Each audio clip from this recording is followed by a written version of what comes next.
Number 1. Larry Rudolph. In the tall golden grass of a hunting camp in Zambia, a single shotgun blast ended a marriage of 34 years, and it would take federal investigators years to prove that the widow's grieving husband had planned it before the trigger was ever pulled. Lawrence Rudolph, known to friends and patients as Larry, was a wealthy dentist who had built a life of comfort in Colorado after years of practicing in Pennsylvania. He and his wife, Bianca Rudolph, had been married since the 1980s, raising 2 daughters and building a shared passion for African big game hunting. To the outside world, they looked like the picture of a successful, adventurous couple, the kind who could afford to fly across the globe for safaris and post smiling photographs beside their trophies. But behind that image, prosecutors would later argue, was a man drowning in secrets. Larry Rudolph was having an affair with his longtime dental hygienist, a woman named Lori Milleron. He was also sitting on a mountain of life insurance policies covering his wife, policies prosecutors say totaled somewhere close to $5 million. In October of 2016, Larry and Bianca traveled to Zambia for a safari trip organized through a hunting outfitter. On the final morning of the trip, inside their safari tent, Bianca Rudolph was killed by a single shotgun blast to the chest. Larry told authorities on the scene that his wife had been packing her shotgun case when the weapon accidentally discharged. Zambian police, working with limited resources and under pressure to quickly resolve the matter, ruled the death accidental. Bianca's body was flown back to the United States, and within just a few weeks, Larry Rudolph filed the paperwork to begin collecting on her life insurance policies. He did not wait long to move on either. Less than 3 months after Bianca's death, Larry Rudolph married Lori Milleron, the hygienist he had been secretly involved with. 4 years, that was where the story seemed to end. A tragic hunting accident, a grieving widower who eventually found new love. But Bianca's family never accepted the official explanation. Her brother, a forensic pathologist by training, reviewed the case and raised serious doubts about the physical evidence, insisting that the wound pattern and the position of Bianca's body did not match Larry's story of an accidental discharge while packing a gun case. Those doubts, combined with the timeline of the affair and the insurance payouts, eventually caught the attention of federal investigators in the United States, who began quietly building a case that would take years to complete. In the spring of 2021, Larry Rudolph was arrested and charged in federal court in Colorado. Because the killing occurred abroad, prosecutors used a federal statute that allows the United States to prosecute the murder of an American citizen committed in a foreign country. The indictment accused him not only of murder, but of mail fraud and wire fraud tied to the insurance claims he filed after Bianca's death. The trial, held in Denver in the spring of 2022, exposed the private life Larry Rudolph had spent years concealing. Prosecutors presented evidence of the affair, the timing of the remarriage, and what they described as inconsistencies in his account of the shooting. The defense argued that the death truly was a tragic accident, and that Bianca herself was experienced with firearms and could have caused the discharge on her own. After weeks of testimony, the jury disagreed with the defense. Larry Rudolph was found guilty of murdering his wife and of the fraud charges connected to the insurance claims. In January of 2023, he was sentenced to life in prison. The case became one of the most closely watched insurance murder prosecutions in recent American history, not only because of the exotic setting of the crime, but because it showed how patient, and how cold, a calculated killer could be, waiting years for a payout while living a double life in plain sight. If a story like this is keeping you on the edge of your seat, make sure you like this video, drop a comment letting us know which case shocked you the most, and hit that subscribe button so you never miss a new case here on Midnight Cold Case. Now, let's move to our second case. Number 2. Gerald Bob Hand. An investigator once told this man, point blank, during an interrogation, "Wives have a bad habit of dying on you." It wasn't an insult. It was a simple statement of fact, because by the time authorities said it, 2 of his wives were already dead, and a third was about to be. Gerald Hand, known to those around him as Bob, was a businessman in Columbus, Ohio, who ran a radiator shop and appeared, for decades, to be nothing more than an unlucky widower. He married 4 times. 1 marriage ended quietly in divorce. The other 3 ended in bodies. His first wife, Donna Hand, was found strangled in the basement of their home in March of 1976. There were no signs of forced entry, and though the house appeared disturbed, nothing of real value was missing. Bob collected a life insurance payout of more than $67,000, along with $50,000 more from a state crime victims fund. No one was ever charged. Just over a year later, in 1977, he married again, this time to a woman named Lori. 2 years after that, in September of 1979, Laurie Hand was also found strangled in the very same basement, her body showing signs that she had also been shot. Once again, there was no evidence of forced entry, and once again, valuables were left untouched. Bob collected more than $126,000 in insurance money. And once again, no charges were filed. A third marriage came and went, ending in divorce rather than tragedy. Then, in October of 1992, Bob married his fourth wife, Jill. She was a widow herself, working at Ohio's Bureau of Motor Vehicles, and by all accounts she fell hard for him. Friends warned her. She didn't listen.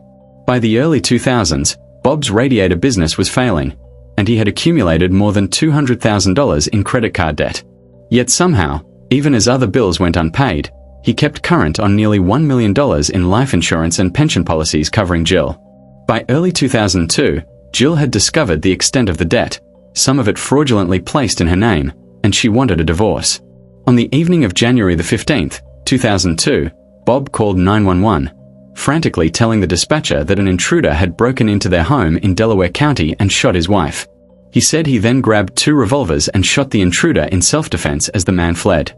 When police arrived, they found Jill Hand dead in the front hallway from a gunshot wound to the head, and the body of a man named Walter Lonnie Welsh in a neighbor's driveway, shot multiple times, including in the back. Investigators quickly discovered that Welsh was no stranger. He had been the best man at one of Bob's earlier weddings, a longtime friend and occasional employee. As detectives dug deeper, they uncovered evidence suggesting Bob had hired Welsh to kill Jill in exchange for a share of the insurance payout, and that when Welsh demanded more money, Bob killed him too, staging the scene to look like he'd heroically defended his home from a burglar gone wrong. Family members of Welsh came forward with disturbing accounts, describing how he had privately confessed years earlier to helping Bob kill both Donna and Laurie, sobbing that he had done it for Bob. Forensic evidence from the 2002 shooting also contradicted Bob's account of events. In 2003, a Delaware County jury convicted Gerald Hand of the aggravated murders of Jill Hand and Walter Welsh. It was the first death penalty conviction in the county's history, and the jury recommended, and the judge imposed, a sentence of death.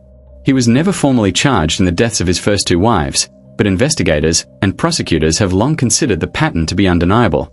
A man who buried 2 wives without consequence and only got caught trying to eliminate his fourth. As of recent years, Hand remains on death row in Ohio, still filing appeals, decades after Donna and Laurie Hand were first found in that basement. Number 3. Robert Petrick. He typed just 4 words into a search engine: neck, snap, break, hold. He thought no one would ever see them.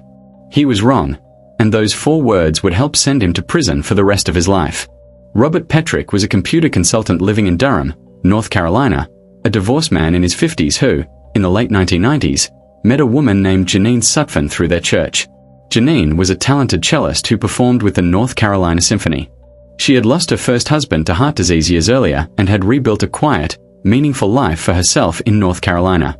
In 2001, she and Robert married. What Janine didn't fully know was that her new husband had a long history of deception. He had a criminal record for fraud in another state and had been living under a cloud of financial schemes for years. By January of 2003, cracks were showing. Janine discovered Robert had been withdrawing money from their accounts without her knowledge. Around that same time, he had reportedly tried to choke her during an argument, later apologizing and claiming he didn't know what had come over him. On the night of January 7, 2003, Janine Sutphin was last seen alive. When family members grew concerned that she wasn't answering calls, Robert told them she was too sick or too depressed to come to the phone. It was only after one of her adult sons threatened to drive down and check on her himself that Robert finally reported her missing, in the early morning hours of January 22nd. Police found Janine's car parked in a downtown parking garage, her cello and keys still inside, but there was no sign of a struggle. 4 months, there was no trace of Janine Sutphin at all.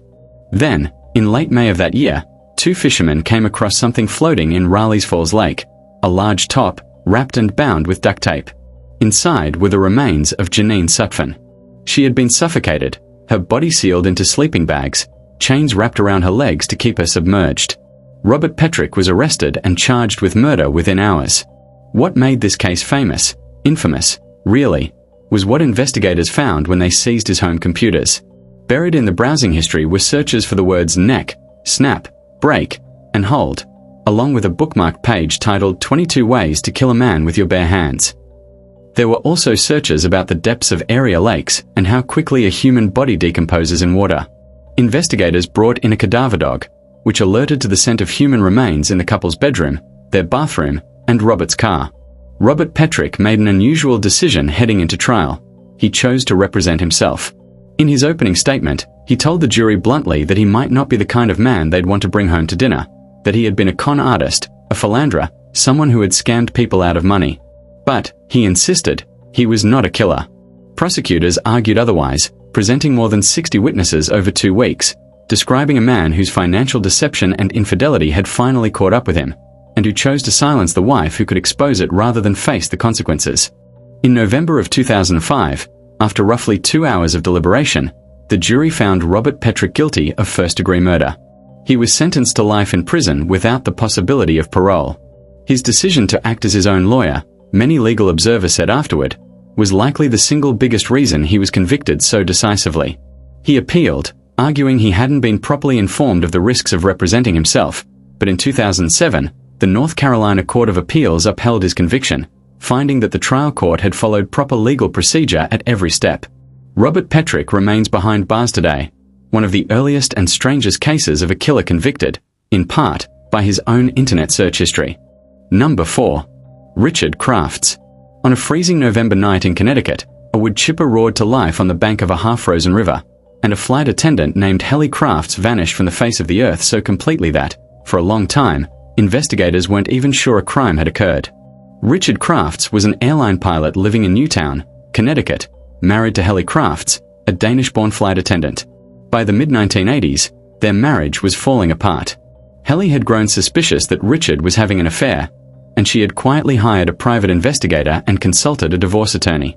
She was preparing to leave him, and, prosecutors would later argue, that decision, combined with financial pressures and the prospect of losing money in a bitter divorce, gave Richard a motive to make sure she never got the chance.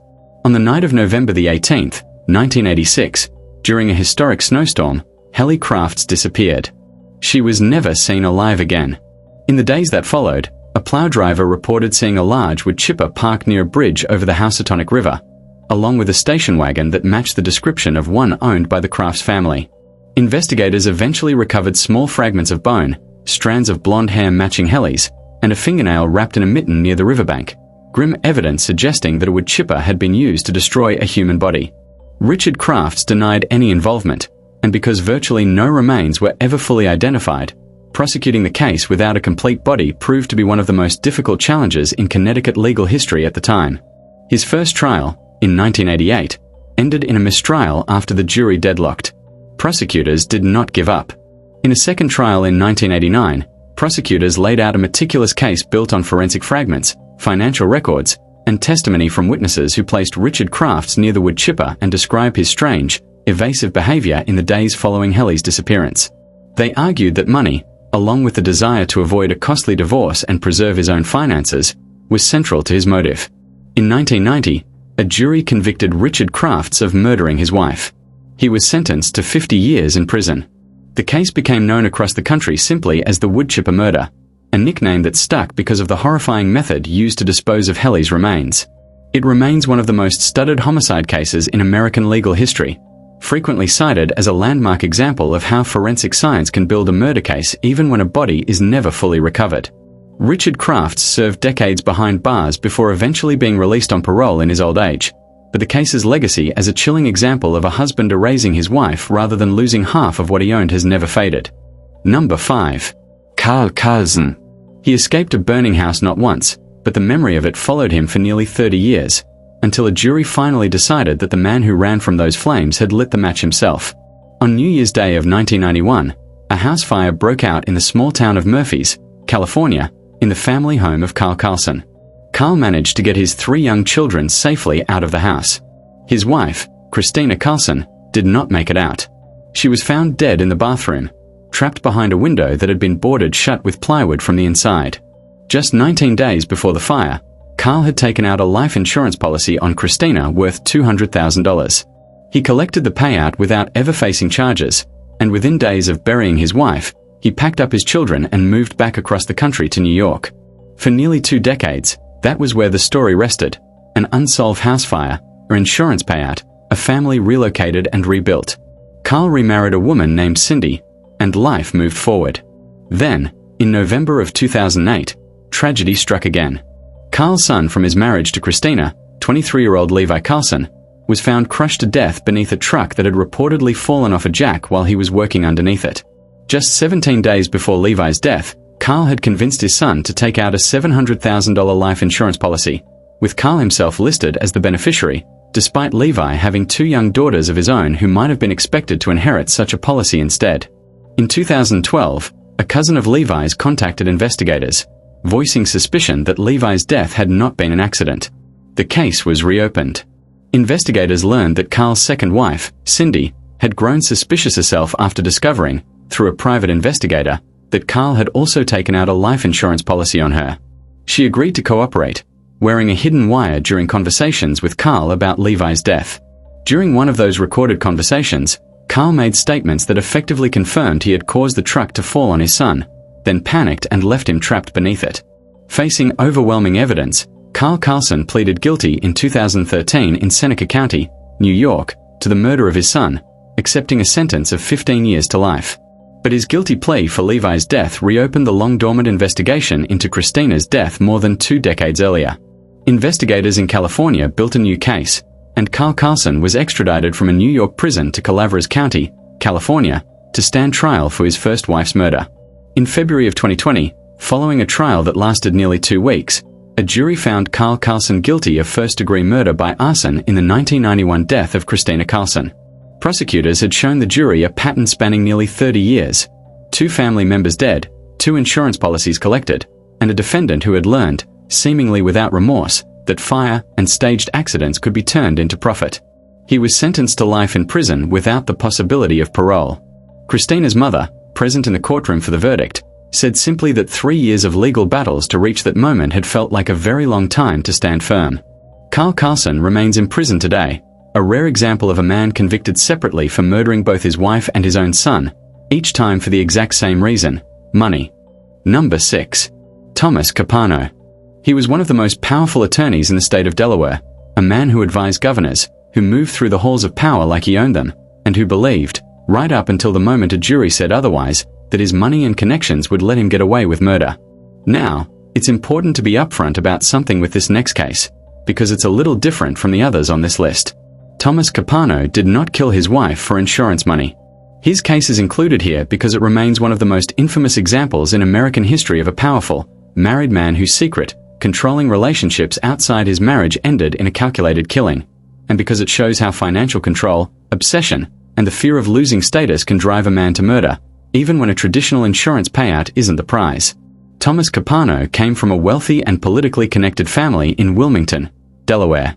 He built a career as a prosecutor, a city attorney, and legal counsel to a sitting governor, becoming one of the most influential lawyers in the state. He was married with 4 daughters, though by the early 1990s, his marriage had grown distant. Around that same time, he met Anne-Marie Fahey, a 30-year-old scheduling secretary working for Delaware's governor. The two began a secret romantic relationship in 1994 that would stretch on for years, even as Capano carried on other affairs simultaneously, including a long-running relationship with a woman named Deborah McIntyre. And Marie Fahey eventually came to see Capano as controlling, jealous, and overbearing. In her diary, she described him as a controlling, manipulative, insecure, jealous maniac. She tried repeatedly to end the relationship. When she began quietly dating a young banker instead, and stopped telling Capano about her personal life, his obsession reportedly intensified rather than fading. On the night of June the 27th, 1996, Anne-Marie Fahey had dinner with Capano in Philadelphia. She was never seen alive again. When her family reported her missing 2 days later, investigators quickly focused on Capano, given his close and secretive relationship with her. He denied any knowledge of what happened to her, sticking to a story that they had parted on good terms after a pleasant evening. The investigation dragged on for well over a year, eventually involving the Federal Bureau of Investigation, the Internal Revenue Service, and federal firearms agents. Searches of Capano's home uncovered bloodstains on a radiator cover and woodwork that forensic testing linked to Fahey. Investigators also discovered that Capano's youngest brother had access to a boat, and that its anchors had mysteriously gone missing around the same time. Eventually, facing pressure from federal prosecutors, Capano's own brother turned on him, telling investigators that Capano had confided in him about disposing of a body he claimed had been killed by someone else in a jealous accident. According to that account, the two brothers had taken a boat 62 miles out into the Atlantic Ocean, carrying a large cooler that held Anne-Marie Fahey's body, weighted down and pushed overboard. At trial, which began in October of 1998 and stretched on for 12 weeks, Capano's defense took a stunning turn. Having always denied any involvement, his legal team suddenly admitted he had been present when Fahey died, but claimed his other mistress, Deborah McIntyre, had shown up in a jealous rage, produced a gun, and that the weapon discharged accidentally during a struggle. Prosecutors dismantled that story piece by piece, aided by the discovery of the very cooler used to dispose of the body, which had washed ashore years earlier and was entered into evidence riddled with bullet holes. On January 17, 1999, the jury convicted Thomas Capano of first-degree murder. It marked the first time in Delaware history that someone had been convicted of murder without a recovered murder weapon or complete body. He was sentenced to death. Years later, on appeal, Delaware's Supreme Court overturned the death sentence on a technicality involving a non-unanimous jury finding, and in 2006, prosecutors chose not to pursue capital punishment a second time, allowing Capano's sentence to be reduced to life in prison without parole. He died behind bars in September of 2011, and Marie Fahey's body was never recovered. To this day, the case stands as a case study in how power, obsession, and the refusal to accept rejection can turn a respected public figure into a calculated killer. Number 7. Stephen Grant. On Valentine's Day, a husband stood in front of television cameras, tears in his eyes, pleading for the safe return of his missing wife. Investigators would later learn that by the time those cameras started rolling, she had already been dead for 5 days, and that pieces of her body were sitting in his garage. Stephen Grant and his wife, Tara Grant, lived in Washington Township, Michigan, a quiet suburb north of Detroit. Tara was a successful business consultant and the mother of their 2 young children, known among friends and colleagues as driven and dependable. On February 9, 2007, the couple got into a heated argument at their home. According to the confession Stephen Grant later gave to police, Tara had discovered he was having an affair with the family's 19-year-old au pair, and she threatened to expose the abuse he had inflicted on her and to take custody of their children. In a fit of rage, Stephen strangled Tara to death while their young children slept elsewhere in the house. Rather than immediately calling authorities, Stephen waited. 2 days later, he transported his wife's body to his father's tool and die shop, where he used a hacksaw to dismember her remains. He scattered most of the pieces at a nearby metro park, but kept her torso hidden in a plastic storage container in the family's garage. It wasn't until February 14th, Valentine's Day, that he finally reported Tara missing, portraying himself publicly as a devoted, worried husband and even speaking to reporters about his fear for her safety. Investigators quickly grew suspicious of inconsistencies in his story and his refusal to take a polygraph test. When police returned with a search warrant on March 2nd, they discovered the torso hidden in a container inside the garage. Stephen Grant, realizing what was happening, fled the scene in a friend's truck. Using cell phone tracking, authorities located him 2 days later in a remote state park more than 200 miles north, where he was found suffering from severe hypothermia after what appeared to have been an attempted suicide in the freezing wilderness. While being treated in the hospital for frostbite, Stephen Grant gave police a lengthy, detailed confession describing the argument, the strangulation, and the dismemberment of his wife's body. That confession became central evidence at his trial later that year. Prosecutors sought a first-degree murder conviction, but the jury ultimately found insufficient evidence of premeditation, and in December of 2007, they convicted him instead of second-degree murder, along with a separate charge of mutilating a corpse. In February of 2008, Stephen Grant was sentenced to a term of 50 to 80 years in prison for the murder, plus an additional 6 to 10 years for dismembering his wife's remains.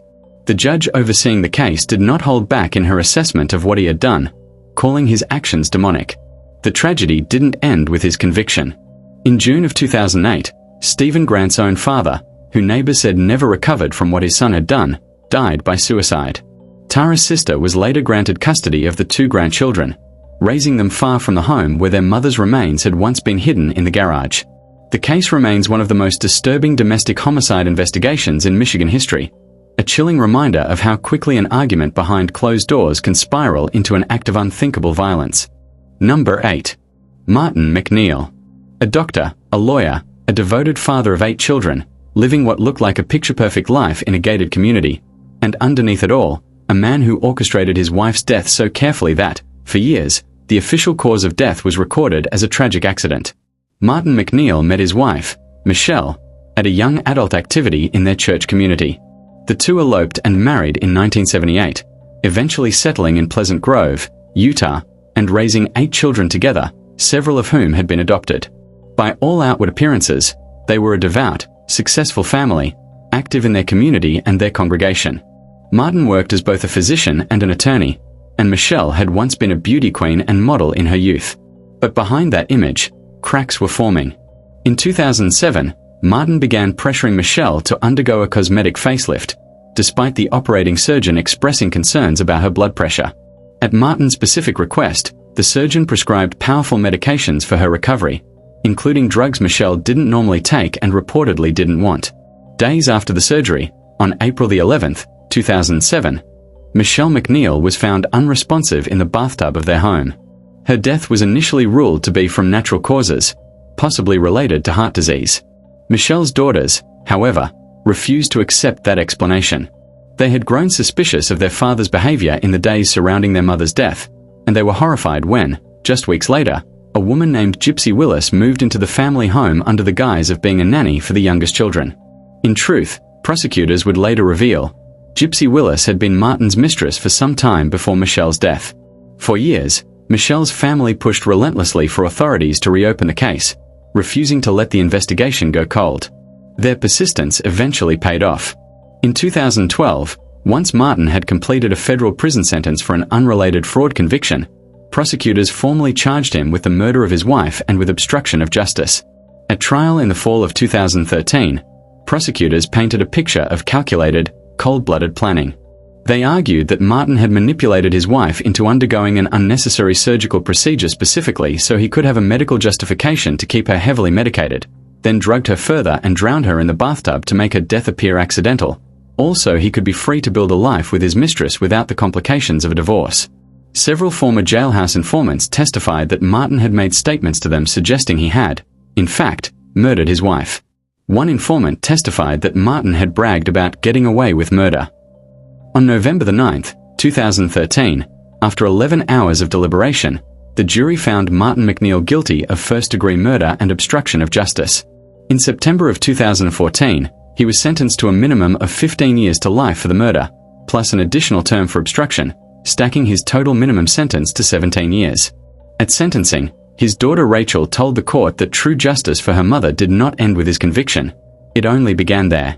Martin MacNeill continued to maintain his innocence throughout his imprisonment, but in April of 2017, he was found dead in the prison yard, in a death later ruled a suicide. For his daughters, who had spent years fighting to expose what really happened to their mother, his death closed a chapter of a case that had haunted their family since that April afternoon in 2007. Number 9. Robert Bierenbaum. For 15 years, he lived his life freely, remarried, relocated, built a new career, while his first wife's disappearance sat unsolved in a filing cabinet. It took DNA science that didn't even exist at the time of her disappearance to finally begin unraveling what he had done. Robert Bierenbaum was a plastic surgeon, fluent in 5 languages, an accomplished pilot, and by most outward measures, a brilliant and charming man. In the early 1980s, he married Gail Katz, a woman working toward a doctorate in clinical psychology in New York City. To Gail's family, the marriage initially seemed magical. It did not stay that way for long. Gail's sister and friends would later describe a marriage marked by frightening incidents of control and violence. On one occasion, Gail called her sister in tears, describing how Robert had tried to drown her cat in a toilet, apparently out of jealousy over the attention the animal received. On another occasion, he choked her into unconsciousness after discovering her smoking a cigarette on their balcony, something he had forbidden in their home. Gail reported that assault to police, but in the early 1980s, with far less awareness around domestic violence than exists today, nothing came of the report. By the summer of 1985, Gail was quietly preparing to leave her husband. She had taken out a personal loan to help pay for graduate school without his financial help and had begun looking for her own apartment. On July 7, 1985, Gail Katz was last seen at the Manhattan apartment she shared with Robert. He later told police the two had argued and that she stormed out to sunbathe in Central Park. She was never seen alive again. What investigators soon discovered was that on that same day, Robert Bierenbaum, an experienced pilot, had rented a small aircraft from an airport in New Jersey and flown for roughly 2 hours out over the Atlantic Ocean. He never mentioned this flight to police during their initial questioning, and detectives later found that he had altered his flight log to make it appear he had flown the following day instead. Without a body and without direct forensic evidence, prosecutors at the time felt they lacked enough evidence to bring charges, and the investigation stalled for years. In 1989, a human torso washed ashore on Staten Island, and for a brief window, investigators believed they had finally found Gail's remains. Using early forensic identification methods available at the time, they seemed to confirm a match. It would take another decade, and vastly improved DNA testing, before authorities discovered that the torso actually belonged to a different, unrelated murder victim entirely, a devastating false lead that had delayed justice for years. By the late 1990s, Manhattan investigators reopened the case in earnest, driven by former girlfriends of Bierenbaum who had compared notes about his controlling and sometimes frightening behavior. Prosecutors ultimately built an entirely circumstantial case, centered on the timing of his flight, his falsified flight log, and the pattern of abuse Gail had reported before her disappearance. In October of 2000, after just 5.5 hours of jury deliberation, Robert Bierenbaum was convicted of second-degree murder. He was sentenced to 20 years to life in prison. For 2 more decades, he maintained his innocence. Then, in December of 2020, during a parole hearing, Robert Bierenbaum finally admitted the truth. He confessed that he had strangled Gail during an argument because he wanted her to stop yelling, then flown her body out over the Atlantic Ocean and pushed it from the aircraft. Gail Katz's remains have never been recovered. Her sister, who had spent decades fighting to keep the case alive, said the confession finally gave her family something they had waited 36 years to hear: the truth, spoken in his own words, at last. Number 10. Dan Montecalvo. He met his future wife through letters passed between a prison cell and a church pew, a jailhouse romance that seemed, for a while, like proof that love could redeem anyone. It would end with a staged home invasion, a $500,000 insurance policy, and a claim of innocence that he carried with him to his grave. Daniel John Montecalvo was serving time in a Wisconsin prison for bank robbery in the late 1970s when he began exchanging letters with a devout Christian woman named Karl, who wrote to him through a prison pen pal ministry run by her church. Karl believed it was her Christian duty to reach out and guide him toward a better path. Somewhere along the way, their letters turned personal, and their friendship blossomed into a romance conducted entirely through handwritten correspondence. In 1980, the two were married in the prison chapel. After his release, Dan and Karl settled into a home in Burbank, California, and for a time, everything seemed to be going well. Dan joined Karl's Bible study group and became active in the church community that had originally brought them together. But behind that image of redemption, Dan was quietly struggling. He had developed serious gambling debts, and he was reportedly carrying on extramarital affairs, sometimes even bringing other women back to bars near their home. On the evening of March 31st, 1988, 911 operators received a frantic call from Dan Montecalvo, claiming that he and Karl had just been shot by unknown burglars inside their home. Just weeks earlier, Karl had won a work contest with a trip to Hawaii as the prize, and the couple had reportedly been packing for the vacation that evening. According to Dan, they had stepped outside for a walk, returned home, and were ambushed by intruders. When police arrived, they found Karl dead in the kitchen from 2 gunshot wounds to the neck. Dan had been shot once in the lower back and survived. Investigators initially treated it as a home invasion gone wrong, especially since a sheriff's deputy had been murdered by intruders in the same area just months earlier. But as the investigation continued, cracks began to appear. Gunshot residue tests on Dan's hands came back negative, raising questions about his account of events. Detectives soon learned about his mounting gambling debts, his affairs, and the fact that Karl had roughly $600,000 in life insurance policies. Investigators came to believe that Dan had staged the shooting himself, wounding himself in the process to make his own account of surviving an attack more believable, all in order to collect on Karl's insurance and pay off his debts. In March of 1990, more than 2 years after the shooting, prosecutors charged Dan Montecalvo with first-degree murder, despite the absence of a murder weapon or any eyewitnesses. In November of that year, a jury convicted him, and he was sentenced to 27 years to life in prison. The case took a strange twist the following year, when a neighbor named Susan Brown came forward, confessing that she and several friends had broken into the Montecalvo home that night while high on drugs, believing the couple was away on their planned vacation, and that the shooting had happened during that break-in. Her confession renewed public debate about Dan's guilt, but after investigation, the district attorney's office determined her account was not credible, and it led to no further legal developments. Dan Montecalvo spent the rest of his life maintaining his innocence from behind bars, remarrying while incarcerated and working on a memoir about his ordeal. He died in September of 2013 while still in custody at a California prison, having never wavered from his claim that he had not killed the woman who once wrote him letters of faith and hope from the outside world. His case remains one of the most debated in California's history of insurance-motivated homicide, a story that a best-selling true crime author would later describe as one built almost entirely on circumstantial evidence, yet strong enough to convince a jury beyond a reasonable doubt. That brings us to the end of these 10 cases. 10 men who stood at the altar and promised to protect the women beside them, and who instead turned marriage into a business transaction paid out in blood. From a Zambian safari camp to a suburban Michigan garage, from a wood chipper on the banks of a frozen river to a bathtub in a quiet Utah cul-de-sac, the pattern repeats itself again and again. A policy taken out, a mistress waiting in the wings, a story rehearsed for police, and a wife who never saw it coming. If this deep dive into these true crime cases kept you hooked, do us a favor, hit that like button, drop a comment telling us which case disturbed you the most, and make sure you're subscribed here on Midnight Cold Case, because we cover cases like this every single week.